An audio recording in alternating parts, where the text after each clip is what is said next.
Bienvenidos al Sentido de la Fe. Hablar de discernimiento en una época donde las certezas parecen derrumbarse es siempre un ejercicio que exige honestidad intelectual y paciencia espiritual. Roma, a inicios del siglo VII, era una ciudad que caminaba lentamente entre ruinas visibles e invisibles.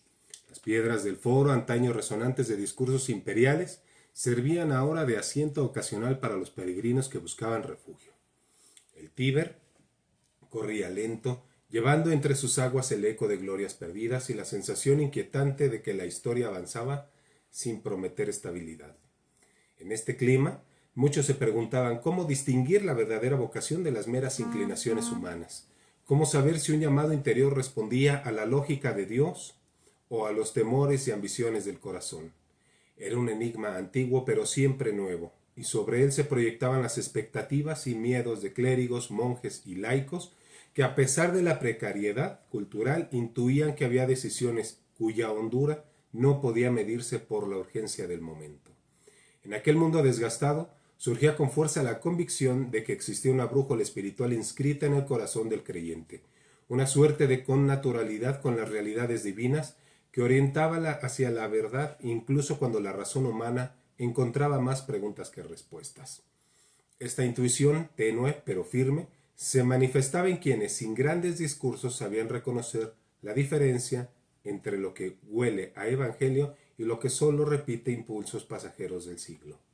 Sin nombrarla explícitamente, muchos vivían esta brújula como un don que no se adquiría por esfuerzo humano, sino que se despertaba en quienes se dejaban moldear en la oración, la escucha humilde y la fidelidad a aquello que la Iglesia había custodiado desde los tiempos apostólicos. Y como toda brújula, su luz no imponía mapas completos, sino direcciones esenciales. En ese escenario se gestaba lentamente la figura de Adeodato, un hijo de Roma de una Roma que ya no era imperial, pero seguía siendo sagrada.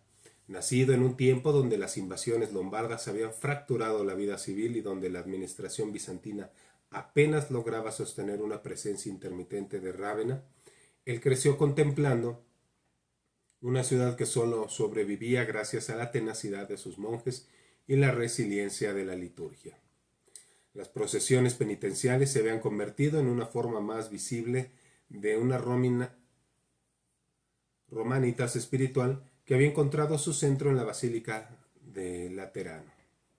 Allí la fe se mantenía viva no por la fuerza política, sino por la memoria viva de los mártires, por la repetición diaria de los salmos, por la claridad del latín litúrgico que conservaba en su estructura un modo de ver el mundo, una disciplina del pensamiento y la oración.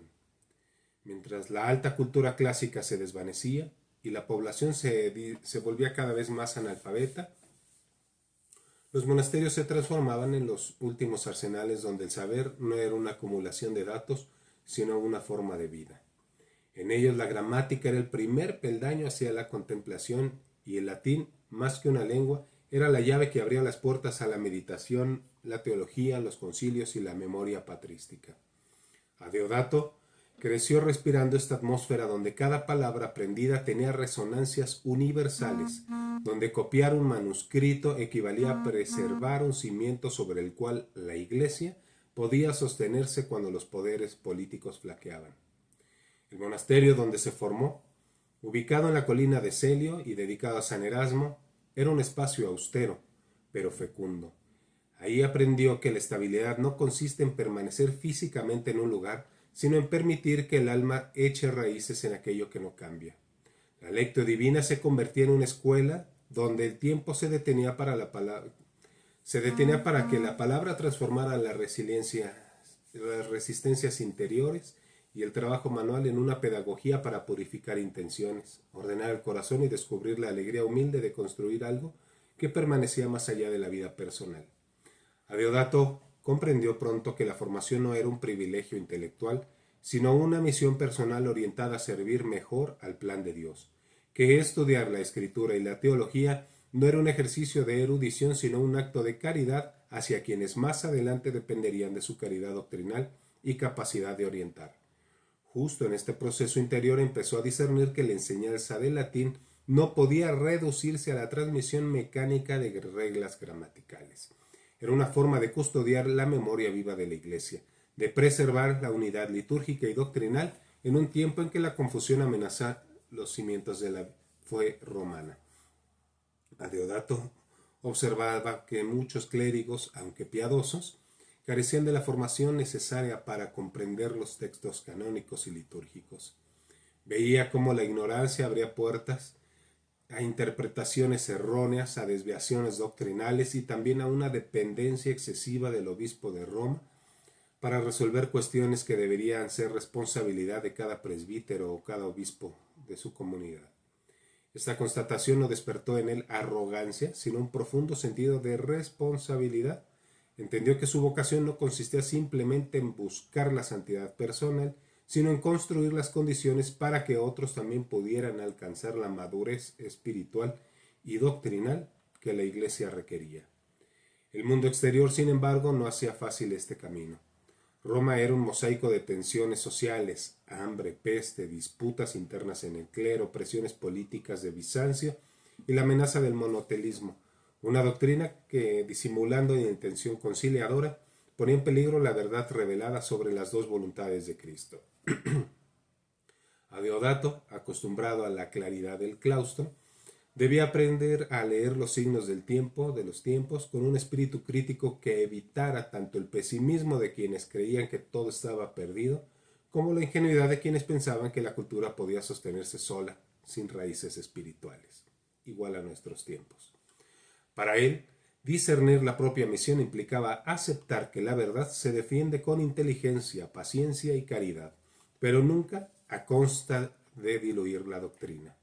Esta tensión entre contemplación y acción, entre estudio y urgencias pastorales, moldeó su carácter de manera decisiva. Cuando fue elegido papa en el año 618, muchos se sorprendieron. No era un político ni un administrador brillante en términos burocráticos. Era un monje formado en la escuela donde la identidad de Cristo se articula a través del silencio, del salmo cantado y la claridad doctrinal. Pero precisamente porque la Roma de entonces necesitaba pastores capaces de unir sabiduría espiritual y capacidad de gobierno, los lectores vieron en él una figura capaz de restaurar la unidad interna en medio del caos. Y aunque la responsabilidad lo sobrecargó, una resonancia interior discreta pero consistente le confirmó su misión personal, se expresaría en la firmeza con que sostendría la formación del clero como cimiento del edificio eclesial.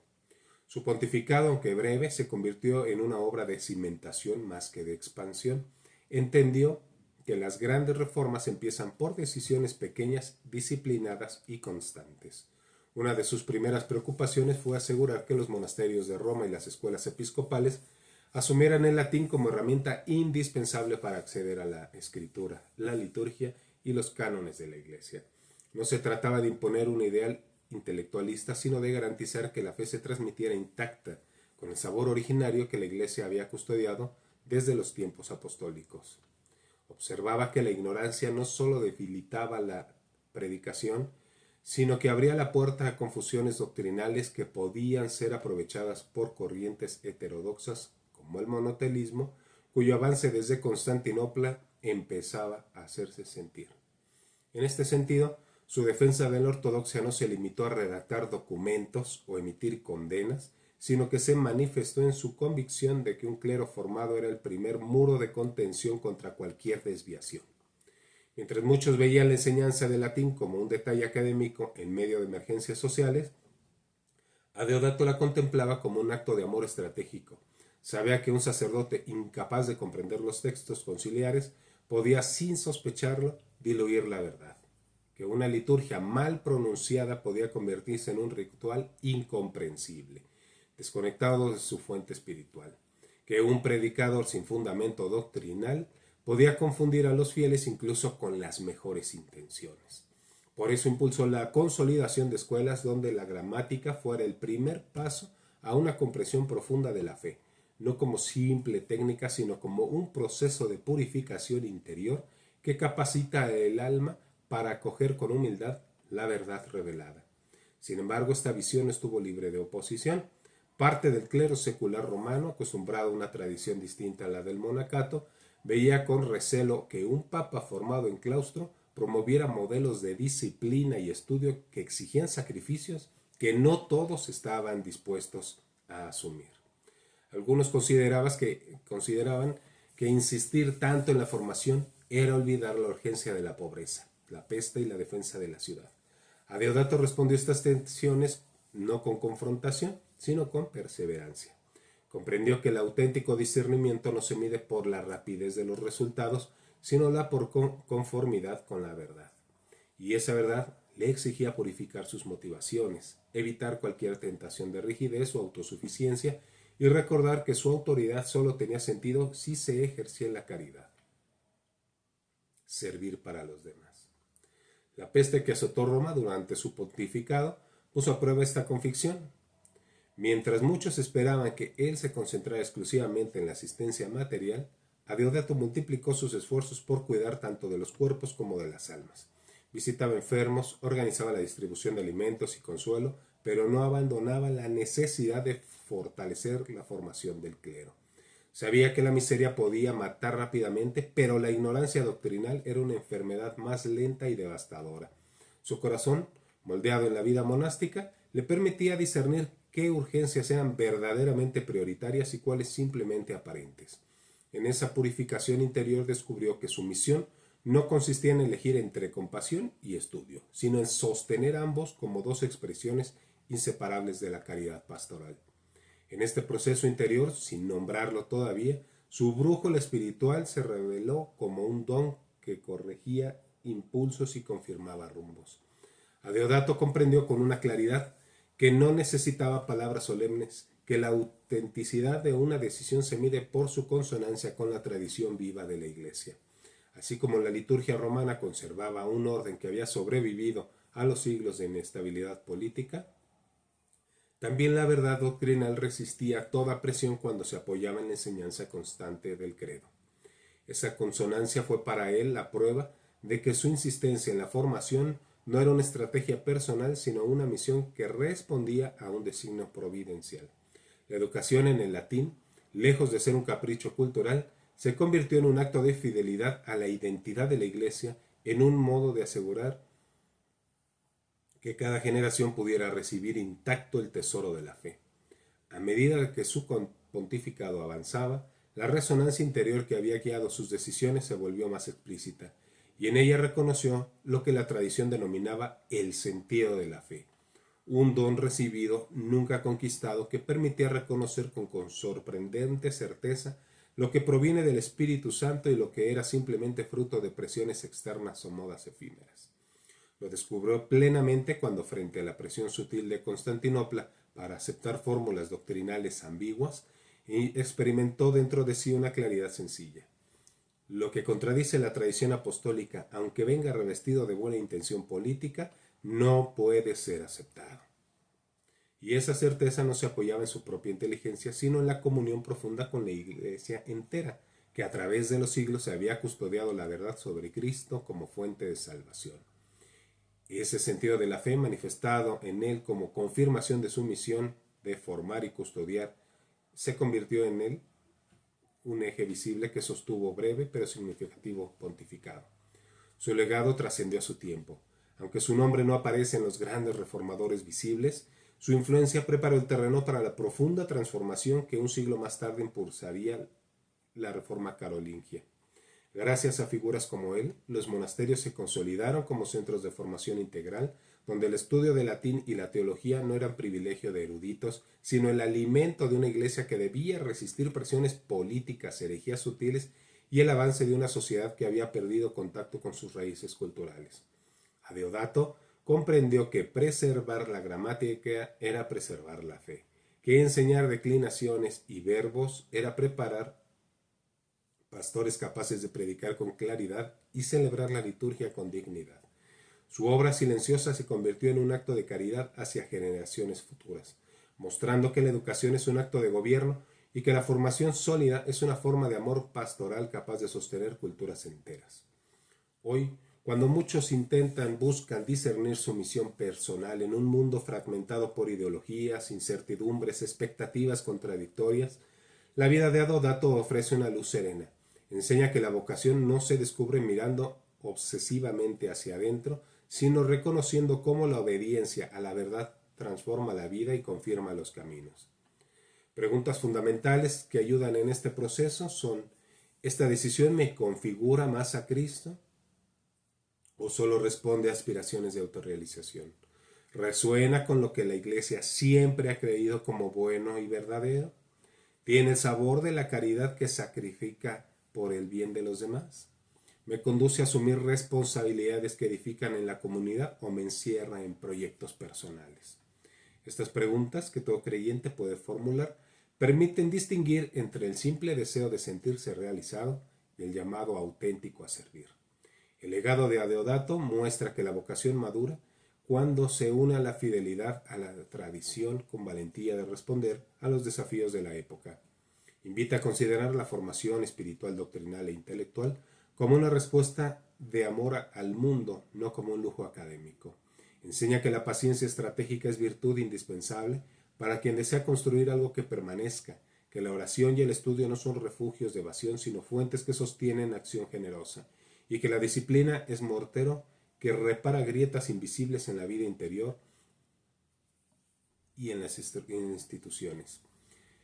Pero sobre todo recuerda que la brújula que guía las grandes decisiones no es fruto de introspecciones ansiosas, sino del don del Espíritu que actúa en armonía con la Iglesia y confirma silenciosamente aquello que edifica. Así, la vida de Adeodato se vuelve un espejo donde cada creyente puede examinar su camino. Quien se pregunta qué hacer con los talentos recibidos puede escuchar una invitación a ponerlos al servicio de la formación de otros, entendiendo que la verdadera misión personal no se agota en logros individuales, sino en contribuir a que la comunidad crezca en la verdad. Quien experimenta tensiones internas entre acción y contemplación puede aprender que ambas se necesitan mutuamente, que la oración purifica la acción y la acción verifica la autenticidad de la oración. Quien se enfrenta a presiones externas que buscan diluir la identidad cristiana puede recordar que la fidelidad a la tradición no es obstinación, sino gratitud por un tesoro recibido. Y quien se siente tentado a buscar la vocación como una experiencia emocional inmediata puede descubrir que el camino auténtico se revela lentamente como una luz que acompaña, no como un destello que ciega.